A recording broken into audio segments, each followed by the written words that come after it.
নাই রব্বে কারীম তোমার নবী পয়গম্বর কইছে একজন মুমিন আরেকজন মুমিনের কাছে 6টা হাত। 1 নম্বর হাত, যখন কোন মুমিন বান্দা অসুস্থ হবে তাকে দেখতে যাব, দেখতে যাওয়ার পর কিছু হাদিয়া নেব, না হয় তাকে কিছু অর্থ সহযোগিতা করব। যদি না পারি তার সামনে দাঁড়াইয়া নবী পয়গম্বর যতগুলো দোয়া শিখাইছেন ওই সমস্ত শিখানো দোয়াগুলো তার পাশে পড়ব। তবে খবরদার খবরদার খবরদার, রোগীর সামনে যাইয়া বেশি সময় দেরি করিও না। বুঝলেন না? রোগীর সামনে যাইয়া বেশি দেরি করিয়েন না, রোগীর কাছে যাইয়া রোগীদেরকে পেরেশানির মধ্যে বলায়েন না।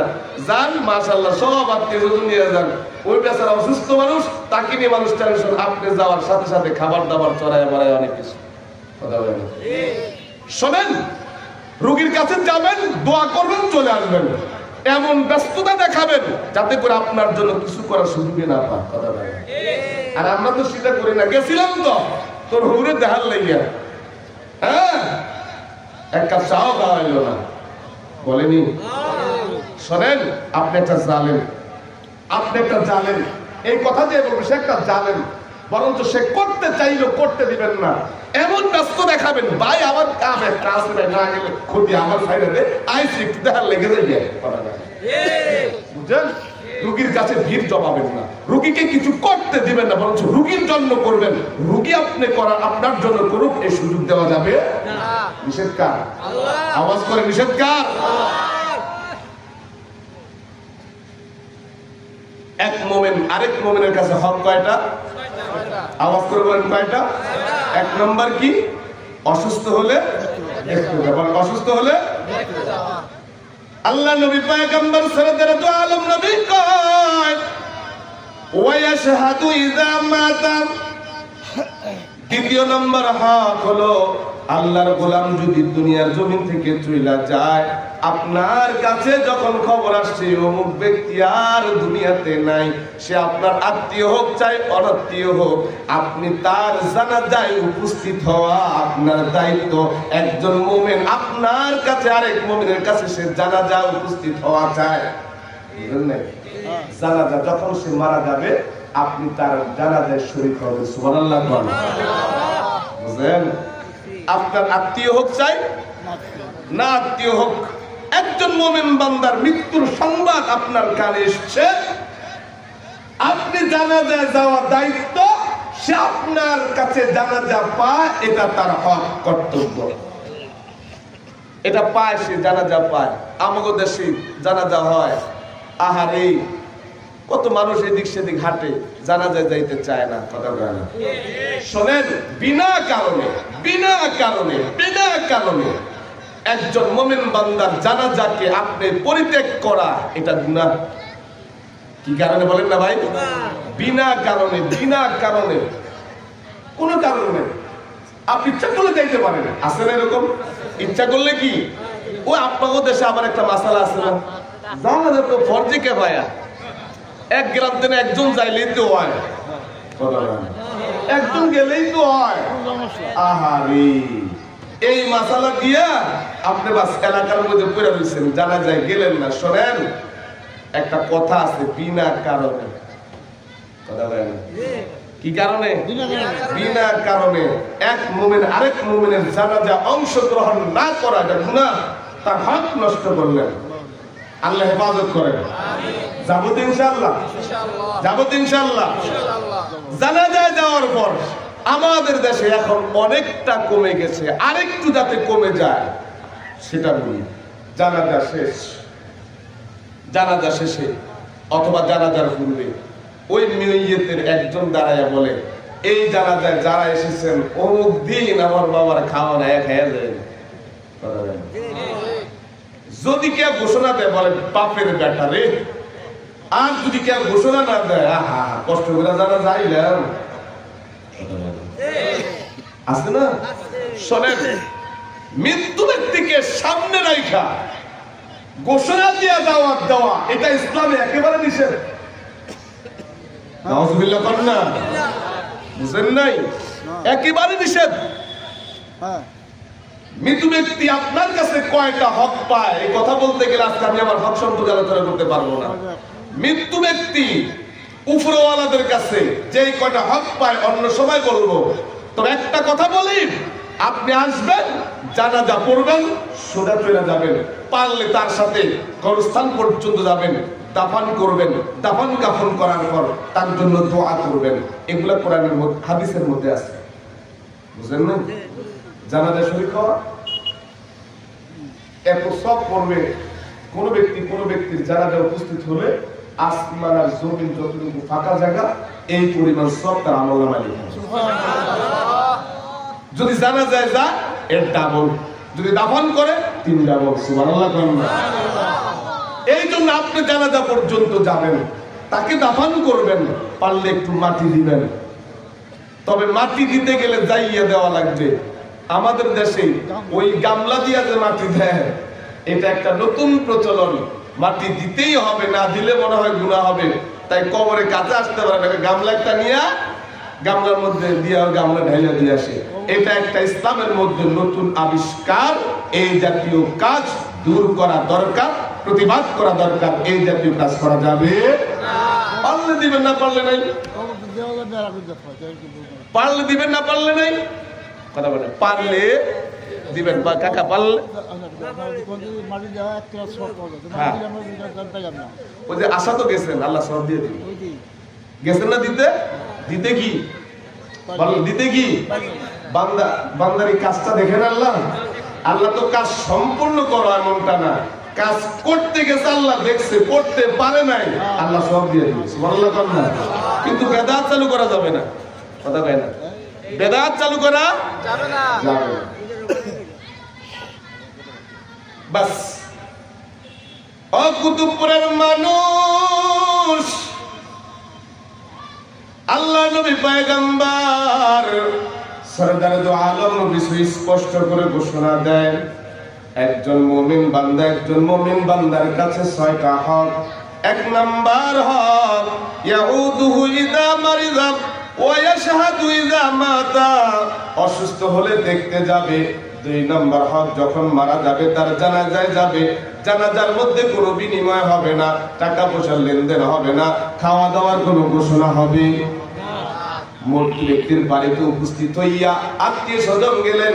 আল্লাহ নবী পয়গম্বর একটা মুস্তাহাব আমল, যে ঘরে মানুষ মারা যায় অন্তত 3 দিন পর্যন্ত তার চুলায় যাতে আগুন না জ্বলে। কয়দিন? ওই যেদিন মারা যায় সেদিন থেকে স্টার্ট, 3 দিন আগুন জ্বালাইস না, সে শোক পালন করবে। সুবহানাল্লাহ কর না। আর আমরা যাইয়া একেবারে সব উঠি ওইটা ছাড়া স্বর্ণে পড়ে হইল, এই ব্যয় আছে, তালু আছে, মাও আছে, চালাইয়া দে। নিকটাত্মীয় যারা আছেন আপনি তার ঘরওয়ালাদেরকে খানা খাওয়াবেন, মেহমানদারি করাবেন, অন্তত 3 দিন তার চুলা যাতে আগুন না জ্বলে, এটা মুস্তাহাব আমল। সুবহানাল্লাহ কর না। যেটা আছে ওটা করেন, কথা বলেন না, যেটা আছে ওটা করেন। জানাজা পড়তে যাইয়া যার মৃত ব্যক্তির বাড়িতে আপনি যত বোঝা না হয়ে যান সেই দিকে খেয়াল রাখবেন, সান্ত্বনা দিবেন, ঠিক। তবে খবরদার তারা যাতে আপনার কোনো উপকার করতে না পারে, তাদের উপকার করবেন, আপনার উপকার করুক এমন সুযোগ তাদেরকে দিবেন না। সুযোগ পাইলে আপনি দেখবেন যে আহারে তোমাকে বাড়িতে লোকজন মারা গেছে, কতজন মানুষ ওই বাড়িতে আছে, 10 জন 20 জন 25 জন, আমরা 25 জনের খানার ব্যবস্থা করে দিলাম, তোমরা চুলার আগুন টাগুন জ্বালাইও না। তোমরা তোমার বাপের লাগে কান্না কাইটা দোয়া করো, মার জন্য কান্না কাইটা দোয়া করো, তেলাওয়াত করতে থাকো, চুলার আগুন জ্বালাবার তোমাদের চিন্তা না, আমরা করছি। রাজি আছো তো ইনশাআল্লাহ? রাজি আছো তো ইনশাআল্লাহ? তাহলে 1 নম্বর হক কি? অসুস্থ হলে দেখতে যাইয়া রোগীর সামনে ভিড়, তার বাড়ির মেহমান না হওয়া, এবং কি যত সম্ভব দ্রুত ব্যস্ততা দেখাইয়া তাড়াতাড়ি চলে আসা। তৌফিক থাকলে হাদিয়া দিব, কিছু নিয়ে যাব, না থাকলে তার গায়ে ধরে দোয়া করব।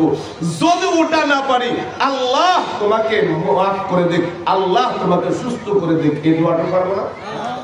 2 নাম্বার, মরে গেলে তার জানাজা যাব ইনশাআল্লাহ।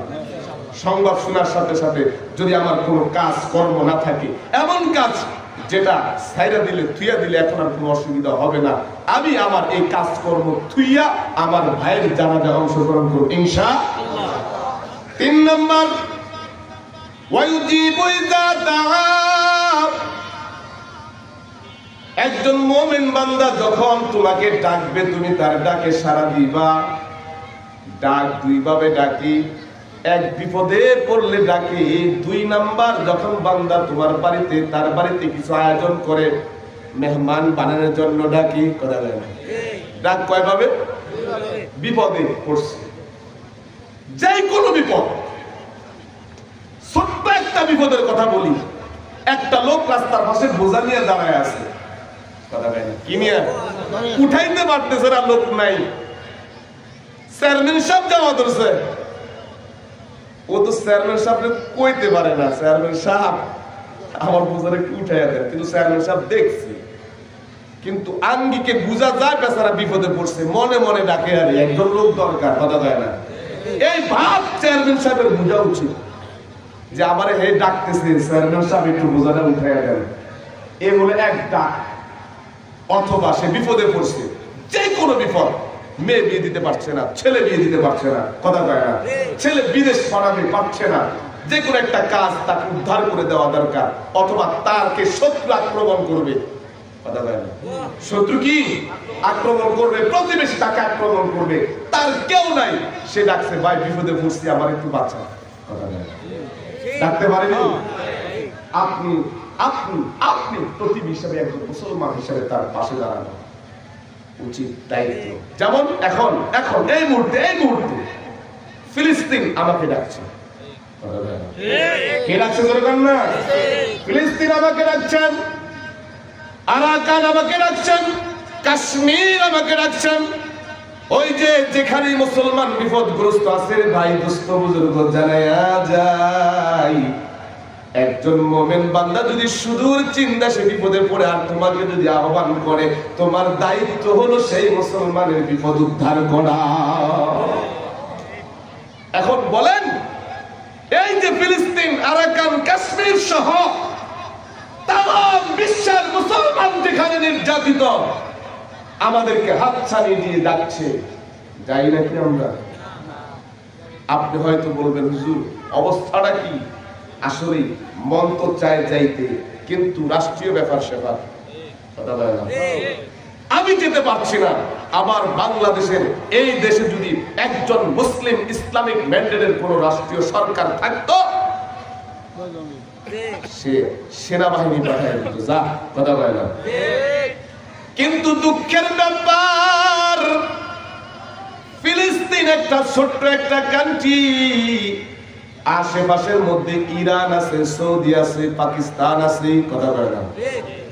স্বয়ং ওই ফিলিস্তিনের মধ্যে গাজা একটা অঞ্চল, এই গাজার মধ্যে দোস্ত বুজুর্গ একটা দল হামাস নামক, এই যে হামাস যে দলটা সে ইসলামী রাষ্ট্র কায়েম করতে চায়, নিজেদের অধিকার ফিরে পেতে চায়, ইসরায়েল ইহুদিদের হানাদারের আয়াতের মধ্যে থাকতে চায় না। এই হামাসকে পর্যন্ত স্বয়ং ফিলিস্তিনের বর্তমান প্রধানমন্ত্রীও সাহায্য করে না, বুঝলেন না? ফিলিস্তিনের স্বয়ং বর্তমান যে মুসলমান রাষ্ট্রপ্রধান এই জালেম বদমাশ ইহুদিদের দালালি করে, নাউজুবিল্লাহ করেন না।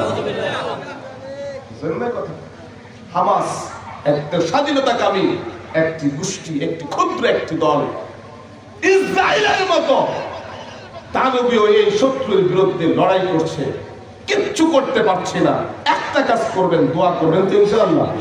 প্রত্যেকটা নামাজের সময় মালিকের কাছে বলবেন, আয় রব্বে কারীম, ওই ফিলিস্তিনের শিশু বাচ্চা মায়ের কোলের দুধ খাওয়া অবস্থায় ইসরায়েল হানাদারের বোমার আঘাতে মা এবং সন্তান শহীদ হয়ে যায়, শত শত, এই পর্যন্ত বেশি না, মিডিয়ার আকার ইঙ্গিতে আসছে 46,000, আমাদের কাছে তথ্য এসেছে 1 লক্ষের উপরে ফিলিস্তিনের সাধারণ মুসলমান শাহাদাত বরণ করছে। কত ডাকছে তোমাকে, ডাকছে তোমাকে, ডাকছে, তুমি যাচ্ছ না। তবে শুনে রাখো, তবে শুনে রাখো, ও কুতুবপুরের মানুষ, আপনি শুনে রাখেন, ফিলিস্তিনের বিপদে তোর মন কাঁদে না, অচিরেই ভারতের জিঞ্জিরে তুই আবদ্ধ, তোকে কুকুরের মতো মারবে। সামনে কিছুদিন অপেক্ষা করো, একটু অপেক্ষা করেন, একটু, বেশি দিন দূরে নয়। ভারত তোমাকে চতুর্দিক থেকে ঘিরছে। আরাকান, এই আরাকান বর্তমান আরাকান আর্মি তথা এরা মুসলমান আর্মি না। আরাকান এখন যারা দখলে আসছে, এখন জান্তাদের কাছ থেকে দখলে আসছে আরাকান রাজ্য, সেটাও বৌদ্ধদের, কাদের জন্য বলেন না, বৌদ্ধদের দ্বারা উদ্বুদ্ধকৃত এই আরাকান রাজ্যে। আমার বাংলাদেশের বর্তমান ভূখণ্ডটাই এখন হুমকির মুখে, বুঝতে পারছেন? এই যে রোহিঙ্গা আমাদের দেশে প্রায় 12 লক্ষ, কয় লাখ?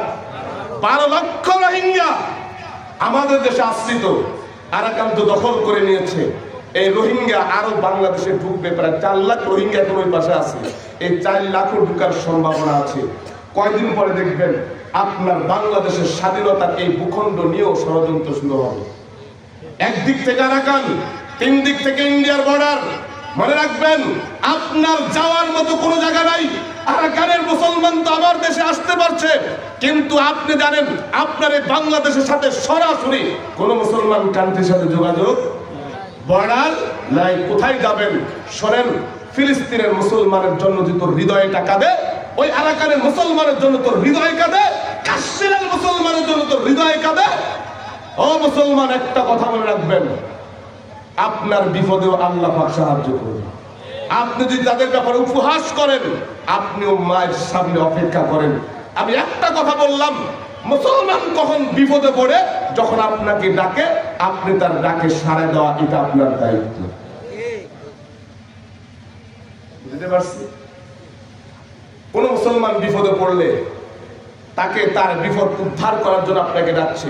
ওই যে বললাম, চেয়ারম্যান সাহেব খাইটা চলে গেল, তার বোঝাটা উঠায় দিল না, সাহস কইরা কইয়ে বলাইল, মাদুর সাহেব একটু বোঝাটা একটু উঠাই দিবেন। তোর এত বড় সাহস, আমার তোর বোঝা উঠাইতে কস? যাইয়ে ঠাস ঠাস করে পড়া লাগাই দিল। আশেপাশে মানুষ দূরে আইল, কি ব্যাপার? দেখ, ওই গোলামের ঘরের গোলাম, ওর 14 গোষ্ঠী আমার গোলামি করছে, ওই আমার কোনো বোঝাটাও দেয় দিচ্ছে। হে, তোর কি আক্রমণ কিচ্ছু নাই? তুই চেয়ারম্যান তুই হুজুরে কইছিস যে কথা, হুজুর রে বলেনি, বলেনি? ও কুতুবপুরের মানুষ, আপনি চেয়ারম্যান হন চাই, এমপি হন, আপনি ইমাম হন চাই, শাইখুল হাদিস হন না কেন, সাধারণ একটা মুসলমান বিপদে পড়েছে, বিপদটা যত ক্ষুদ্র হোক না কেন, বিপদটা যত বড় হোক না কেন, ওই মুসলমানের বিপদে আপনি পাশে দাঁড়াবেন। আপনাকে ডেকেছে, আপনি যাইয়া তার বিপদ উদ্ধার করে দেওয়া আপনার দায়িত্ব, আর এটা হলো তার হক। 2 নম্বর, দাওয়াত দিবে, দাওয়াত, খাওয়ানোর দাওয়াত। আপনি তার দাওয়াত গ্রহণ করবেন। আমাদের সমাজে গরিব মানুষের দাওয়াত দিলে বড় লোক যায় না। আমার নবী পয়গম্বর কেমন ছিলেন? একটা গ্রাম্য সাহাবী নবীর কাছে এসে কয়, নবী গো, আমি একজন গরিব মানুষ, আমার ঘরে পান্তা ভাত আছে, গান্দা ডাইল আছে। পান্তা ভাত আর কি? গান্দা ডাইল। ডাইল একটু টক টক হয়ে গেছে। ওগো নবী, আমার মনে চায় আপনাকে কয়টা ভাত খাওয়াইতে, আপনি আমার ঘরে ভাত খাইবেন নি? আমার নবী পয়গম্বর কয়, আমি ওর দিলের দিকে তাকাইলাম, আমারে খাওয়াইতে পারলেও খুশি। আমি পয়গম্বর জান্না হুন্না গান্দা ডাল, অর্থাৎ এই বাসি ডাল দিয়া পান্তা ভাত খাওয়ার জন্য তার ঘরের মেহমান হয়েছি। সুবহানাল্লাহ। আমার যদি কয়, তোমার আক্কল জ্ঞান কিচ্ছু আছে, কত ভালো ভালো গান দিয়ে দোয়া খেলে তোমার ঘরে খান দাও, খেতে যাবো, কথা যায় না। আমার নবী পয়গম্বরের সুন্নাহ, নবী পয়গম্বর কয়, যখন সে তোমাকে ডাকবে, তার ডাকে সাড়া দেওয়া তোমার দায়িত্ব, তার ডাকে সাড়া দেওয়া তোমার কর্তব্য। বিপদে ডাকলে তার বিপদ উদ্ধার করবা। 2 নম্বর, দাওয়াত দিলে তার দাওয়াত গ্রহণ করবা। তবে খবরদার, খবরদার, খবরদার, দাওয়াত খাইতে যাইয়া ঈমান হারাইও না। এবার বুঝবা তার দাওয়াতটা কোন ধরনের দাওয়াত। এই দাওয়াতের কথা কইতে গেলে আমাদের আমাদের সমাজে বহু দাওয়াতে বাতিল, এখানে যাওয়া হারাম, কথা কয় না? যাওয়া কি হারাম না? শুধু অনেক ক্ষেত্রে যাইলে এটা গুনাহে কাবীরা হয়ে যায়। অনেক ক্ষেত্রে শুধু গুনাহে কাবীরা না, এই দাওয়াত খাইতে যাইলে যে যায় তার ঈমান আমল সব নষ্ট হয়ে যায়। মনে রাখবেন, দাওয়াত খাওয়া সুন্নত, ঈমান রক্ষা করা ফরজ। যখন ফরজিয়াতের কারবার আসে সুন্নত বাতিল, কথা কয় না? ফরজের হুকুম আসে, সুন্নত কি হয়ে যায়? বাতিল হয়ে যায়। আল্লাহ ইবাদত করেন, আবার দাওয়াত দিয়ে তো ভিক্ষা করে, কথা কয় না? দাওয়াত দিয়ে ভিক্ষা করে না? কিছু ভিক্ষা ডাইরেক্ট করে, কিছু দাওয়াত দিয়ে ভিক্ষা করে। বিয়া হয়, এ মুসলমান, এ মুসলমান, এ মুসলমান, তুমি একজন মুসলমান, তুমি একজন মুমিন, তুমি দাওয়াত দিছো, বিয়াতে খাওয়াইবা, এলে পেলে বসলা কেন? খাতা নিয়ে বসলা কেন? কিসের নেশা? এই নেশার কোথায় পেয়েছ? উপহার, উপহার খাতায় কেন? উপহার তো তার তার ইচ্ছা, কথা কয় না? যার যার কি ইচ্ছা। আবার যখন উপহার দিয়ে যায়, নিলেন, আপনি দিলেন, আবার আপনার বাড়ি যখন দাওয়াত দিলেন, ও যদি না যায়, কত টাকা হয়েছে? গেলেন না গেলেন, নেশার 2000 দিয়েছি, 3000 ভাড়ায় দিয়ে, ঠিক নেই? সব চাইতে জুলুম, এবং সব চাইতে ইসলামের মধ্যে, মুসলমানের মধ্যে একেবারে নাখান্দা পরাঘান্দা একটা বিষয়। তুমি যদি মুসলমান হয়ে থাকো, এই বিষয় যদি তোমার বাড়িতে হয়, তোমার বাড়িতে দাওয়াত খাওয়া হারাম। তোমার বাড়িতে দাওয়াত খাওয়া কি সুস্পষ্ট হারাম। আনো কোন মুফতি সাহেবকে, আমার যদি ভুল হয়, আমার গালে জোতার বাড়ি খায় আমি ভুল ফিরিয়ে নেব। বুঝতে পারছি কথাটা? নেশার বন্ধ। নেশার কি? ইসলামে নেশার নামক কোনো কিছু নাই। উপহার যার যার ইচ্ছা, উনি দিয়েছেন, তোমাকে দিতে হবে এমনটা না, তুমি দিয়েছো সে দিতে হবে এমনটা। পারলে দিবে, না পারলে না দিবে। টাকা দিবে, না পারলে না দিবে। বলে 5 লাখ খরচ করছি, তোমার খরচ করতে কইছে কি? 5 লাখ খরচ করে কি তোমাকে তার থেকে নেওয়ার জন্য বলছে? তুমি যতটুকু পারবা ততটুকু। যদি 10 লাখ পারো, তার মধ্যে কোনো বিনিময় থাকবে। আল্লামা মুফতি আব্দুর রহমান ফকিহুল মিল্লাত, মুফতি আব্দুর রহমান সাহেব রহমাতুল্লাহ আলাইহি, বসুন্ধরা পীর সাহেব, তার ছেলের বিয়েতে 50,000 উলামায়ে কেরামকে খাওয়াইছি। কয় হাজার? আপনার বিয়েতে কয় হাজার খাওয়ান? 50,000 আলেমকে তার ছেলের উলিমা করেছেন, বিয়ের উলিমা। হরেক রকমের খাবারের আয়োজন, এক প্লেটে যা দিয়েছে আয়োজনটা এমন ছিল, আলেম যাবে, যার সামনে সব কিছু উপস্থিত, সে যা যা খাবে, বাস এই যে খাইছি একটু ঝুটা হয়েছে না, এই ঝুটাকে আর রাখতেন না, সব উঠায় নিয়ে যেতেন, আবার নতুন করে একটা পয়সা উঠায় নেয়। আল্লাহু আকবার, আরো জোরে আল্লাহু আকবার। যদি তোমার হ্যাডম থাকে, তোমার যদি হ্যাডম থাকে, তাহলে কাহার কাছ থেকে উপহার নেওয়া ছাড়া যত পারো খাওয়াও। নেশারের কাগজ নিয়ে বইসো না, তুমি একটা জাতীয় ভিক্ষুক, বিয়ার নামে ভিক্ষা করো, কথা না? এরা কি বলেন না, ভিক্ষুক, জাতীয় ভিক্ষুক, বড় জালিম ভিক্ষুক, জোর করে লেখায়। আল্লাহ ইবাদত করেন, না দিলে আবার গ্রামে গ্রামে কয় দেহ বেহাইয়া। কি বেহাইয়ার বেহাইয়া? আমার বাড়িতে 500 টাকা দিয়া 10 জন ধরে খেয়েছে, টাকা দিছে কত? কত? শোনেন, শোনেন, পিছনে কি করেছেন না করেছেন সেটা আমার দেখার বিষয় নাই। আজকে যে এখানে আলোচনা শুনতে এসেছেন, মাহফিল এসেছেন, কিছু নিয়ে যাবেন। কোন বিয়া দিলে অথবা বিয়া নিলে, কথা বলেন না, নেশার নেওয়া দেওয়া বন্ধ ইনশাআল্লাহ। আমি নেব না, বলেন আমি, বলেন আমি নেব না। কারা কারা ইনশাআল্লাহ? লিল্লাহি তাকবীর, লিল্লাহি তাকবীর। হাত নামান, তবে খুশি খুশি মনে দিয়ে, বুঝতে পারি না, খুশি খুশি মানে কি দিয়েন, তবে দেওয়া মানে আমি ফিরিয়ে নেওয়া না। আহারে, সবাই আমাদের কথা বলতে দেয় না, বলে না। ওয়া আখিরু দাওয়ানা আলহামদুলিল্লাহি রাব্বিল আলামিন। আসসালামু আলাইকুম ওয়া রাহমাতুল্লাহি ওয়া বারাকাতুহু। আমার দিকে আপনারা রাগ করছেন? যেহেতু সময় নেই, 6 হক 3 নম্বর হকের কাছে আইসা আমি একটু কিছু কঠিন কথা বলেছি। আমার জন্য বলি নাই, আপনার উপকারের জন্য, আখিরাত থেকে মুক্তির জন্য বলেছি। সমাজে একটা কুসংস্কার ইসলামের নামে চালিয়ে দেওয়া হচ্ছে, কথা বলে না? মানুষকে জুলুমের শিকার করা হচ্ছে, ভিক্ষাবৃত্তি করা হচ্ছে। এগুলো থেকে বাঁচার জন্য আপনাকে বলছি, আপনি এখান থেকে বাঁচান, সমাজকে বাঁচান, সমাজ শান্তি শৃঙ্খলায় ফিরে আসবে।